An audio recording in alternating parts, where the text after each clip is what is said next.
Dear Mr Oyston, or Coco the Clown as you're known round the ground, and sometimes worse, but whilst I won't get dragged into that polemic, it's easy to see with an almost non-existent player hunt why so many fans are quick to call you a bad guy, a Disney villain drilling the Bloomfield well for all that it's worth.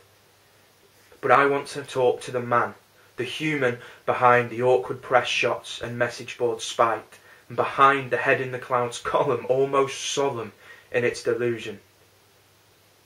So, Mr Oyston, you once said we were the envy of the Football League, and I'd have to agree, but admit I'm intrigued as to how you could confuse envy with embarrassment. Wow, that hurts to say, but it's true. In fact, I'd go further, because you see, we've gone from a joke club to just broken. And when PNE fans no longer harass and mock us, but pity us, you know something's gone wrong somewhere down the way. Or, at least, us fans do. Yes, we once inspired envy with our Premier League dream, an overlooked team inspired by a Bristolian madman who led the Tangerine Horde's descent upon Wembley and its ascension on a Charlie Adam free kick to the Barclays promised land. And we almost stayed. We became the neutrals' darlings, heralding a free-flowing attacking football with an admittedly leaky defence. And then on one tragic day at Old Trafford, our Tangerine hearts broke to see it go in off Evo. And then along came Michael Bloody Owen. But we didn't let it kill us, didn't sit and lick our wounds. We fought hard in the Championship, and only one money-grabbing tit decided to jump ship. But soon, Mr Oyston, things started to fall apart. First Phillips, then Nasher. Even Ollie couldn't wait to depart. And I'm not saying it was all your fault, Mr Oyston, but it wasn't the prospect of Zahar that made him so quick to bolt. No, it was lack of transfer fees and being strung along on broken promises and a training ground that started to wane around 1982. But you tried to appease the fans and paper over the cracks by the poaching of a hotly tipped young coach who'd steadied the bow at sharply sinking Portsmouth, who, thank Christ we're not like Carl.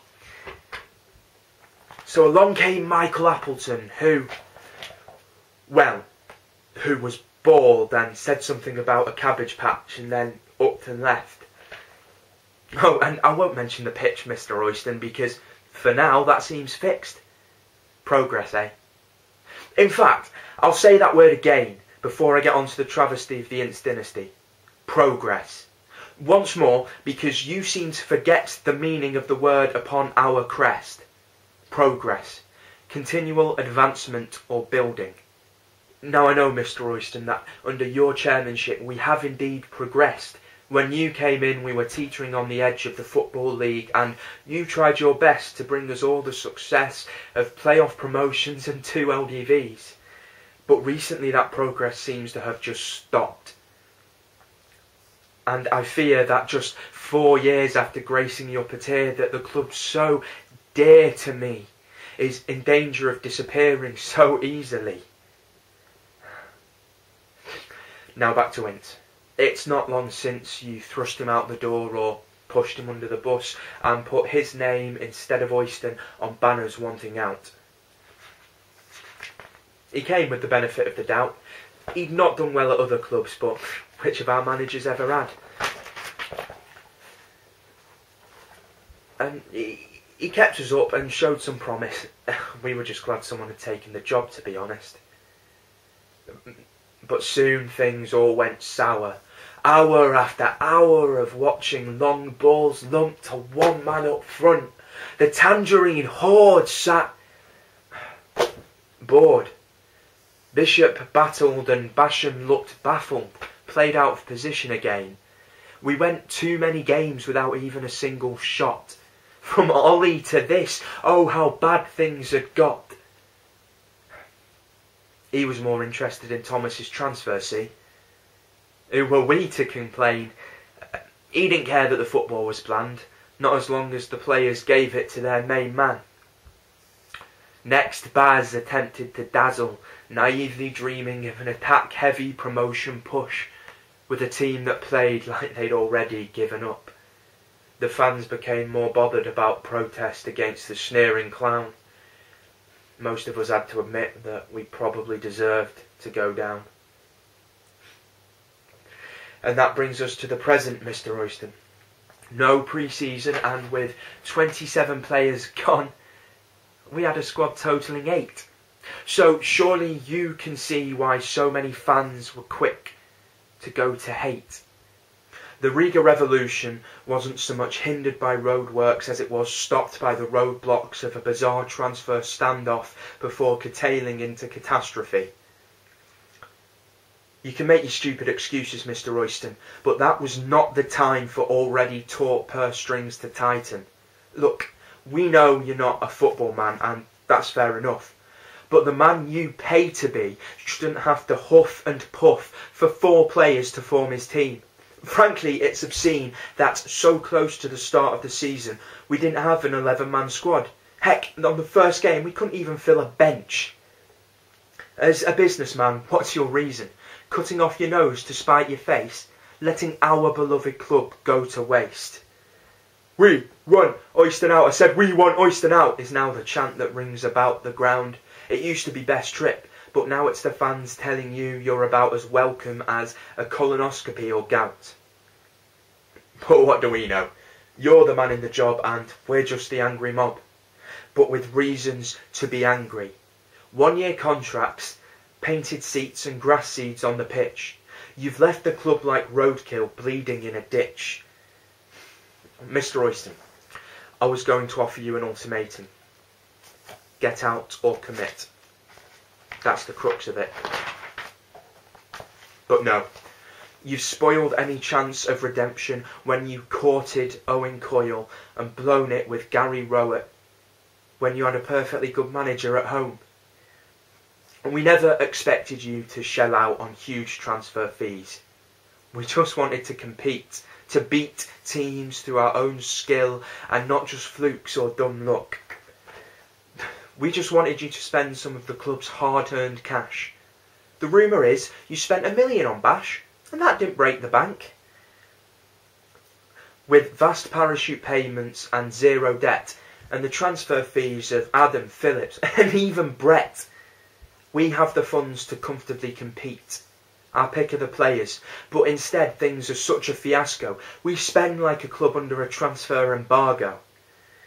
Look, Mr Oyston, it's hard for me to be objective, because when I look at the club, it seems like you've wrecked it. Yes, Riga has lost 6 games, but how many did Baz lose? And Ince? Ollie too endured problems, and they haven't changed. The problems remain the same, because the problems are you. The negativity needs to end, you got that much true. But that's only something you can do. I remember away days when you used to sit with the fans in the stand, so surely some part of you must understand the pride, the passion, the love we feel going down to the sea to see our team, the Blackpool FC. If you did that today, you'd probably get attacked. I'm not condoning it, just stating fact. You wind up a donkey and you will get kicked. Wind up enough and there'll be a stampede. How much did Riga plead with you for the tools to succeed before you jetted off in the lead up to transfer deadline day? How bad did things get before Bartman wringed his hands and you commenced your childish mudslinging? And so, Mr Oyston, we come to the end of my stutteringly poetic plea. I've had a season ticket for most of my life. I've sat through the strife of Hendry and the glory days of Holloway. But back when we had nothing, you could claim we were just getting by. But now we can all see you won't stop until you've drained the club dry. I've tried not to make any personal attacks, but when you've turned your back on the club and the reality of your actions, it's hard not to scratch at misguided statements and distorted facts. It's not about hate. We just want our club to be saved. So Carl, The decision, should you stay or should you go, is yours, but I know which I'd suggest. Because when Trialist FC trends worldwide, you know things have gotten pretty low. And when you've dragged your manager through the mud, not even the most stubborn fan could support you. Look, take the 90 million and just give us the club and the ground. I prefer someone else to start from scratch than you stick around. Yours sincerely, one of the mob.